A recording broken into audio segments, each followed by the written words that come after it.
我们下面呢就有请我们下一位演讲嘉宾Tana。那么简单介绍一下 Tana。Tana 呢是全球真实领导力联盟的 CEO， 他在2005年创建了真实领导力的模型，进而成立了他的咨询公司。从05年以来呢，他培训和辅导教练了超过1000名在企业的各个层级的领导者。那么 Tana 本人呢是 PCC 级的专业教练，在16年他获得了加拿大哥伦比亚省最优秀教练的大奖。那么在05年创建真实领导力自己的理论和企业之前，Tana 有超过了20年企业管理的专业经验。同时呢，他还是非常早期参与到平衡计分卡理论模型在企业推广的核心团队成员之一。那么下面呢，请我们欢迎 Tana 给我们做精彩的分享，欢迎。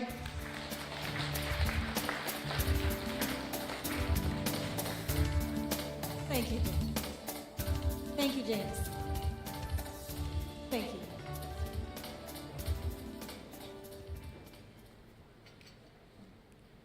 Zhao Shang Hao. I'm Canadian, so we say that right up until lunchtime, right? So, Jintian Nunzai, Shirley, Yan Tian, Wogan Dao, Fei Chen, Yang Qin. I really am honored to be here today, to be able to speak to you. And my topic is action.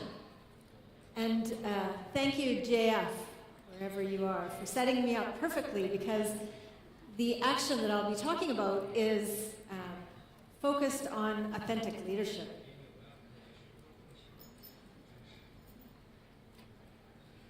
So let's get started. And when we talk about action with authentic leadership and with emotional intelligence, as Marshall will know, we talk about action in two terms. First, we have action that is done internally, and second, we have action that happens externally once we've been very intentional about how we're going to proceed with our behaviors. And we're going to do a lot of action in this session. So the first action I would like you to take is to practice self-awareness. So self-awareness is the foundational skill for an authentic and emotionally intelligent leader. And how we do this is we pay attention to two things at one time. We pay attention to the fact that we're in this room having this conversation, learning from all of these amazing people and meeting all of these wonderful colleagues. And at the same time, we then bring our attention internally. We have this entire internal landscape that if we start to understand that we have thoughts and judgments and emotions and assumptions that are occurring all the time. We have moods, we may be warm, we may be cold. When we can start to pay attention to this and understand the inner world, then we can have more choice in how we relate to ourselves and how we relate to others, and also in how we behave and how we want to show up as leaders. So I'd like to start with a bit of a story, a quick story, about an authentic leader and what they look like. I knew that something was very different about Mike Desjardins, even before I met him. He's a leader in Vancouver, British Columbia, where I'm from. And the first time that we had tea, he had a very warm and approachable way of being. And I felt very comfortable to talk with him right away, and I felt that I was the most important person in the room. He didn't have a cell phone on, he wasn't taking calls, he was just present with me. Here he's being quoted by Forbes as being a creative thinking role model, because twice a year he takes a stack of books like this and he goes away to Whistler and he just reads and takes in all of these new concepts. Well, for Forbes and for others, this is a brand new way of being. For me, it's just normal, because Mike's been doing this for years. The other thing that Mike does at his company called Virtus is when people join, he asks them right away, what are your dreams? What are your goals? What is your purpose in your life? And then he sets about helping them to achieve everything that they want to achieve. And he believes that he is successful because he is supporting them. Another norm at Virtus is that difficult conversations and peer-to-peer feedback are encouraged and occur. They are actually occurring all the time. In fact, I've had some of my best difficult conversations with Mike Desjardins over the years. So Mike's authentic way of being, he's very transparent also. His way of being creates a level of connection that I've never experienced before. And in fact, the companies that Virtus works with, they do leadership universities, want to buy their culture. They are so impressed with how people are inside Virtus. They want to buy their culture. So Mike creates incredible connection that builds a level of trust that is unheard of within the team. And what that means is the performance is incredible as well. And so each of us will go the extra mile because we know that the others would do that for us as well. His level of authenticity has created the conditions to support incredible growth. So over the last 8 years, last 8 years, 283% growth and change. So authenticity supports and it creates the right environment for people to be able to be well and happy and engaged and to enjoy the ride. Because the busyness is going to be there. It's that we enjoy the ride as we do it. A question for you to reflect on and to practice self-awareness about how it feels. So have you ever worked for a leader who has made you feel so comfortable about yourself that you felt you were completely safe, you could do your best work? And what did that feel like? What were the emotions that come up when you even think about that person? It could be the person you're working for right now. It could be a person that you worked for 25 years ago. Okay, maybe 5 years ago. Not everyone is my age in the room. So I want you to think about that feeling. And when we talk about being yourself, being authentic, we are talking about being your best self, a higher order level of yourself. And so let me talk about what that means. There's a video that I'd like you to, I don't know if you can Google it or you have to Baidu it. I'm learning about how to do things in China. And it's created by the Conscious Leadership Group, and they have a bunch of really great leadership videos. And this one is called Location, Location, Location. And essentially, we call it the above the line, below the line video. And how it works is, there's a line. And you're either above the line or you're below the line. In every moment, you're above or below the line. When you're above the line, you are open-minded, you are curious, you are playful, you are engaged and able to learn very effectively. When you're below the line, you're stressed out and you're blaming other people, you're judgmental, and you're closed-minded, so not able to learn as effectively. Both states are normal. The thing about the mind and the way it works is that the mind defaults below the line. So it's our normal state at times can be to be depressed or have a sort of a dark perspective about things. And with emotional intelligence and authentic leadership, you can notice where you are, above or below the line, and you can make a choice to be your best or above the line self more of the time. Not all the time, because we're human. We won't get it right all the time, but more of the time. And when we make this choice to be our authentic or our best self, then we create these great environments where these amazing things happen. So connection, innovation, collaboration, and creativity, which is what is needed in our organizations and, quite frankly, in our lives and in our families. So I'd like you to have an experience of how it feels to be your authentic self. And so I'll go back to yesterday and what Professor Peng was talking about. I believe I heard him say you want to engage the vagus nerve and you want to sit with a noble posture. And so for me that means sit with your spine active and aligned, and I'd like you to practice this. So this is another action for you. So if you can sit out from the back of the chair and your spine is straight and active and aligned and you're in a noble position. And I want you to think of that beautiful music that we heard just a few moments ago with Jean-Francois. And what does that feel like? What do you remember as you think of the wonder and the awe of the music? The other thing that you could think about is someone that you care deeply for. Someone that you love deeply, you care deeply for, and that they've done something and it surprised you, and you just feel this incredible, unconditional love. That was talked about yesterday on day one by Lisa. This is our natural state. This is our birthright. This is who we are as our authentic self. Remember what this feels like in the body, where you feel it, and where it's located and how it feels.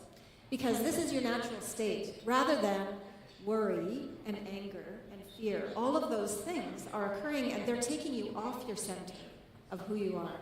When you're being yourself and you're feeling ease and joy and calm. If you've ever heard Eckhart Tolle's work, he talks about the dysfunction of the mind. He talks about our natural state of being, or our essential self, or our authentic self, as being one where we feel ease and joy and lightness or calmness. This is our norm. So we can choose to come back to this at any moment.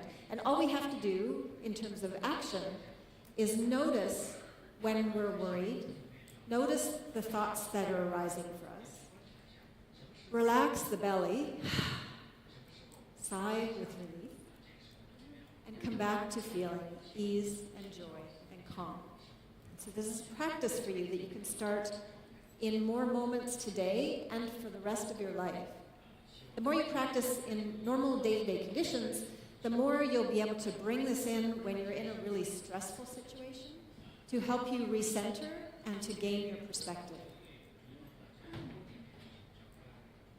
So an authentic leader.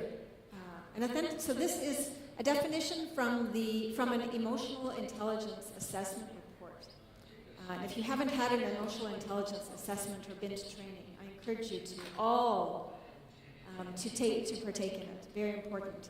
And when I think about authentic leadership, it builds on emotional intelligence by adding an ethical or moral component. So authentic leaders are genuine and the same and consistent in all parts of their lives. They don't feel like they have to put a mask on to go into work or to be someone who they aren't in order to be successful. They have a transparent approach, so they're okay to get vulnerable. All of those traits and qualities that JF had talked about in the last keynote were very important. And so an authentic leader is genuine and consistent and is a role model for moral and ethical behavior. In 2015, it was declared the gold standard by Harvard Business Review. And just a couple of pieces of research that support the business case or the ROI, a couple of them from emotional intelligence. So Daniel Goleman is the guy who has brought, well, there are many experts in terms of emotional intelligence. With Daniel Goleman's research, he has learned that as we become more senior in our positions, up to 90% of our success is due to our ability to manage our emotions. Richard Boyatz's work, he identified, I think it was over 35 years of research, that of 14 leadership competencies of great leaders, 12 of them were emotional and social competencies, and 2 of them were IQ-related or cognitive competencies. In 2007, a great book came out, if you haven't read it, called True North.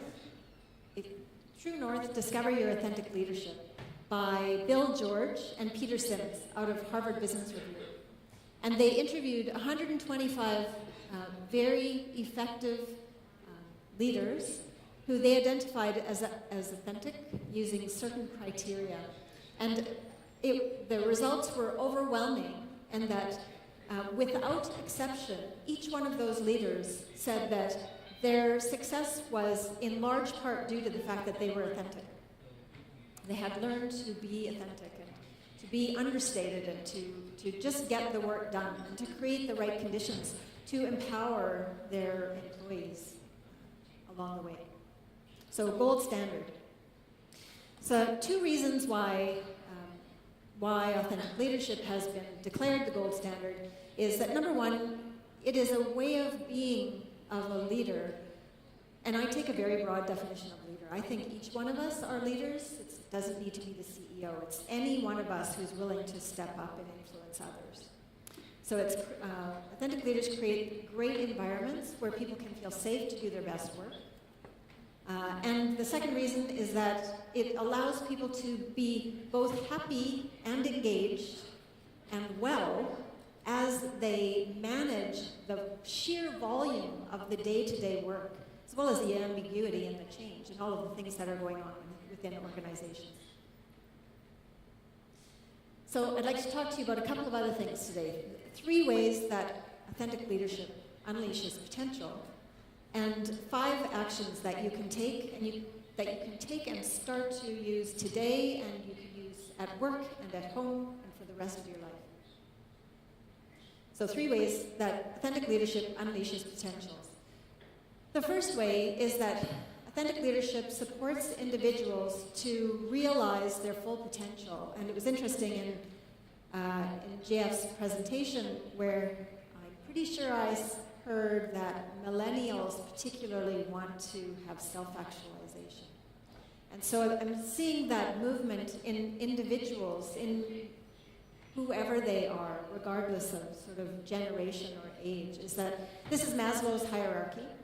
And what he's saying is that we have different levels of needs. And in order to, we must first have our physiological needs. We must have enough food and water and clothing before we can get to safety needs. And safety needs include emotional needs. They include psychological safety. So until I feel safe in my environment, I can't move to the next level. When I do feel safe, then I can move to the next level, which is my social needs. I really want connection and belonging. I want to belong to a group of people, and I want to feel connected to them. When I've done that, then my self-esteem goes up, my self-confidence goes up, and I can move on to the next, which is self-actualization. My ability to live my potential, to live my purpose. What am I meant to do with this one great life that I have? And Maslow actually came up with another level for his model, and the level was self-transcendence. And so self-transcendence means that I want to do something that is beyond myself, that is bigger than me, that has a spiritual or altruistic purpose. So I want to help others in some way. And in all of the years that I've been coaching, and largely coaching executives, is the way that when we talk about purpose, their purpose is to find their unique way to make the world a better place. So authentic leadership in this way of being authentic and a role model for moral and ethical behavior, supports individuals to move up the chain of needs to self-actualize. The thing about organizations is that if you have a hierarchical organization, it creates fear, and people go below the line. Change and volumes of change equals fear, so people go below the line. And then if there's any bad behavior on the part of individuals who work for you, or team members, or even once in a while from the bosses, it creates fear, and people go below the line. They also move back down on the Maslow's hierarchy to the level of psychological and safety needs. They can't, and when they do this, their performance declines.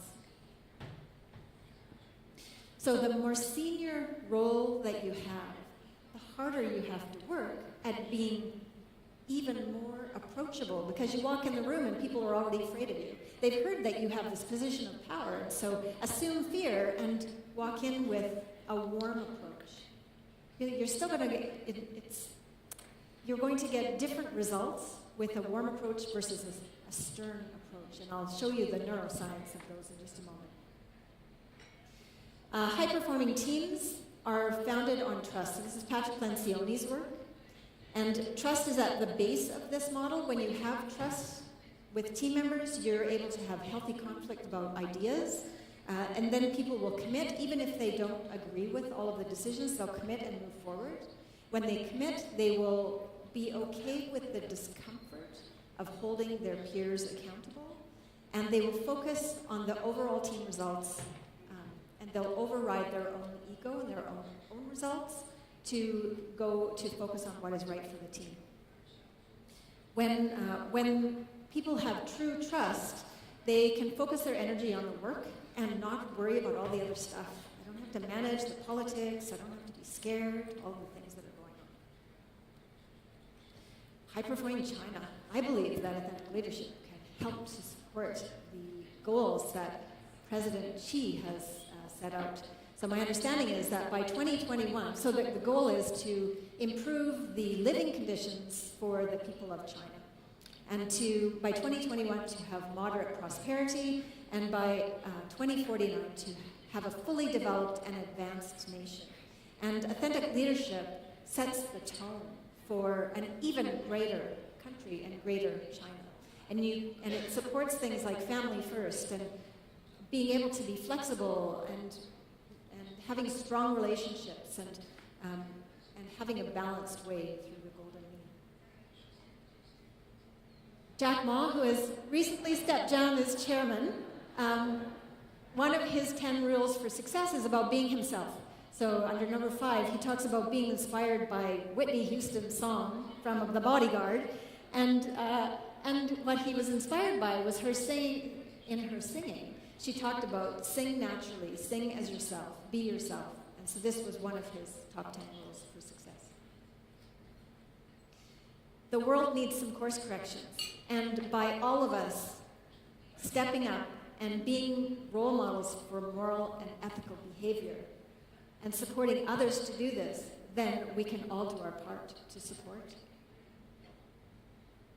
5 actions that you can take today to create an authentic environment. The first is, and this goes back to Professor Peng yesterday. He said, you need to do your inner work. He was talking about positive psychology. He said, you need to do your inner work to connect to your heart, and then align your behaviors to your heart so that you can be open to incredible opportunities or incredible possibilities. I won't get the exact language, but that was what I think I heard from him. And so the first thing with authentic leadership, and there are 3 pillars, really, a simple way of thinking about it is self-awareness, self-management, and ethics, or moral elevation. So this is the ethical piece, is to step back and to calibrate your inner guidance system, your inner moral compass, by asking yourself the big questions in life.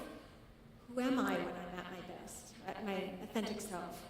What do I want for my life? What is my vision for my leadership and for my family and for my life? What is my purpose? What am I meant to be doing here? What's the legacy that I want to leave? And by asking these questions, they then become guidance system for navigating new and challenging situations. I've written 2 books, and there will be 3 sets of them that are given away in the conference, and they outline the how-to. So I'm a real practical person. I like to put together steps. How do I actually do this in the moment? So they outline the steps for how you calibrate your inner moral compass and how you practice being an authentic leader on a day-to-day basis. I hope you went in with them. 4 other additional actions. The first is awareness, and we've talked already about it. So checking in with yourself right now and noticing, am I warm? Am I cool? Do I have any thoughts that are arising? Am I making any judgments up or assumptions or stories? So that even if we don't want to be judgmental people, the reality is that our minds are making up judgments all the time. The difference is that we can start to pay attention to the judgments and we can notice them and let them go, realizing that sometimes they're helpful and sometimes they're based on old information that is not helpful at all. So awareness is the first one. Notice what emotional tone you are creating every day and in every situation. Daniel Goleman has a great book called Primal Leadership.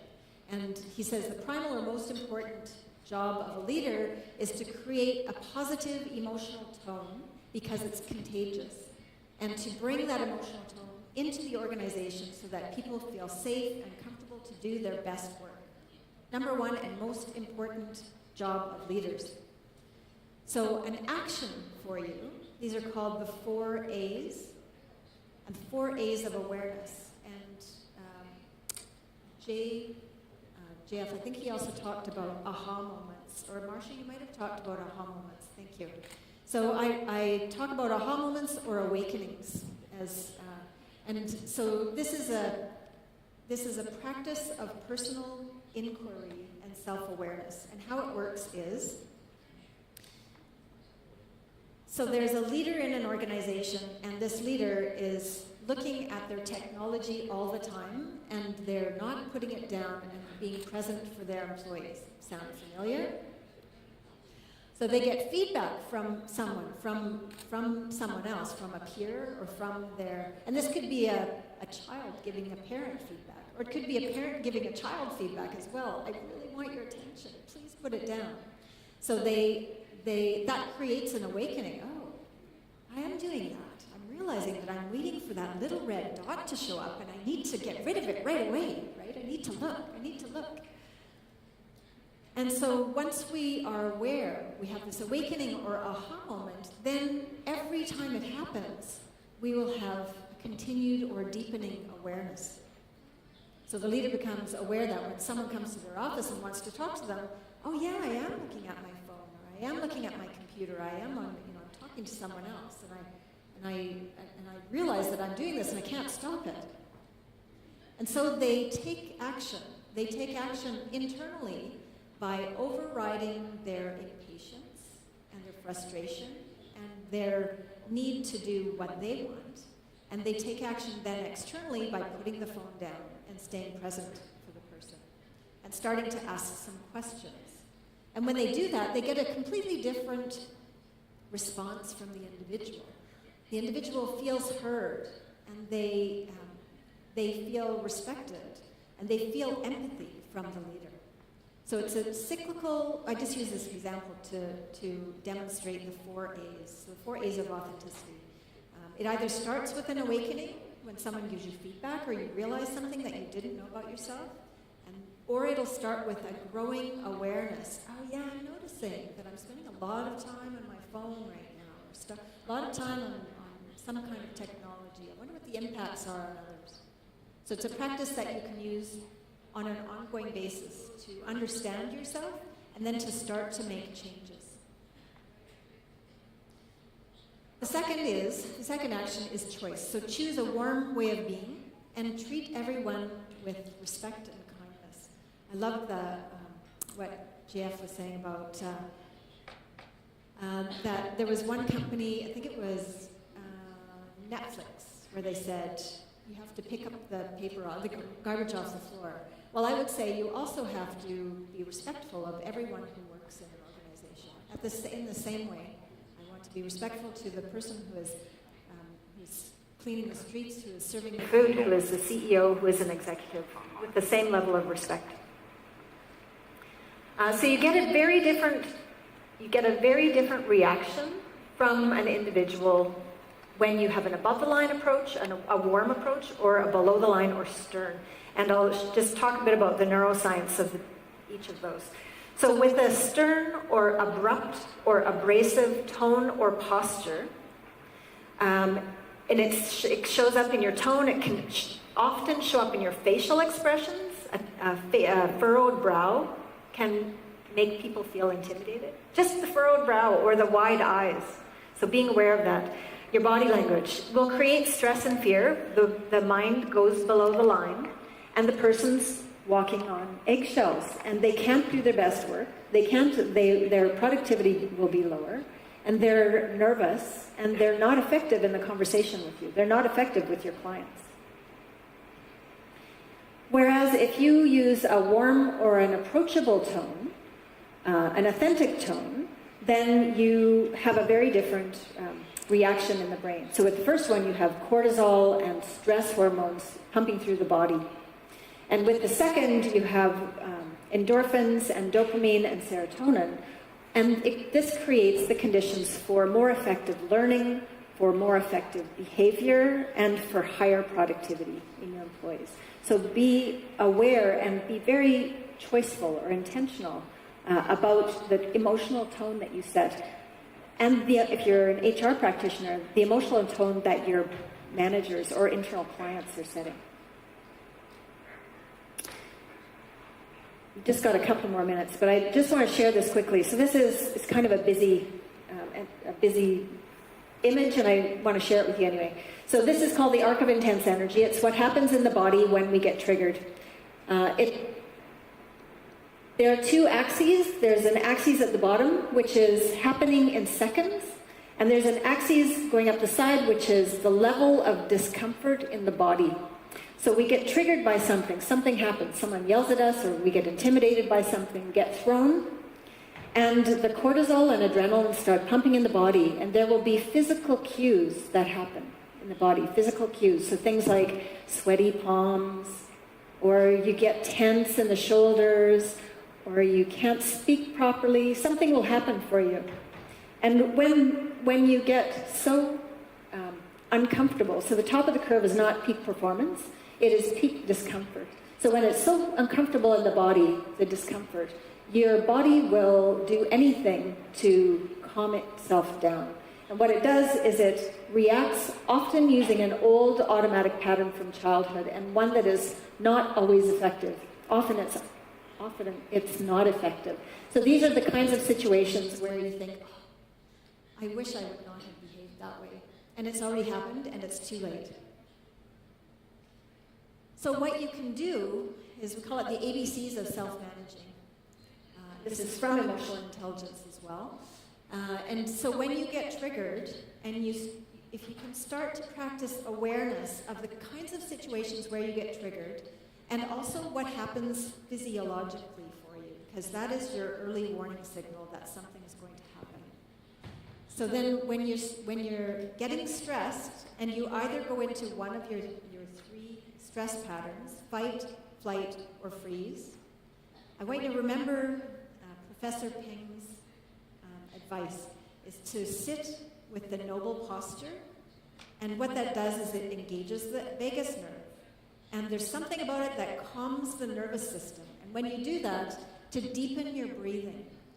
So to slow and deepen your breathing. It sounds like the simplest thing, and it can be the most difficult thing to do in a very stressful situation. So you practice awareness first. What is going on for me? I'm triggered. Then I slow and deepen my breathing. I may have to shift my body language. If my pattern is fight, and I get defensive, then I have to become more relaxed and approachable. If my pattern is to freeze and kind of contract and be intimidated by others, my pattern, I may have to override that and be more confident in the moment and stand up for myself with others. So knowing your body posture and your patterns and doing the opposite is very helpful. And then making a choice about your behavior. So if you think of flying in a plane, the majority of the time it's on autopilot, except when the pilot lands the plane, and they have to take it off of autopilot, and they're very intentional about landing the plane. This is the same with authentic leadership. In order to self-manage, you have to be very thoughtful and take it moment by moment, maintain your perspective to choose a more effective response for the moment. The third we've heard a lot about empathy actually yesterday and today. So empathy, I think, is one of the most difficult skills or qualities to cultivate, because it means that I have to stop what I'm doing. I have to override my mind and my frustration and all of my stuff. And I have to take a moment and just take a moment to try to understand what's going on for the other person, just for a moment. Even if I don't agree with their position, I still need to do something to have them feel empathy. And so a very simple 3-step process, so this is another action that you can take, is number 1 is stop and put down the phone and be present to the other person. So step number 1, stop and be present. Step number 2 is sincerely ask a couple of questions to understand the other's perspective. Your mind will not want to. It'll want to tell them what to do. And so step number 2 is to sincerely ask a couple of questions. And then step number 3 is simply to listen. Listen with a willingness to be influenced. It comes from my coaching instructor, Sarata Chawla, years ago. So 1, 2, 3.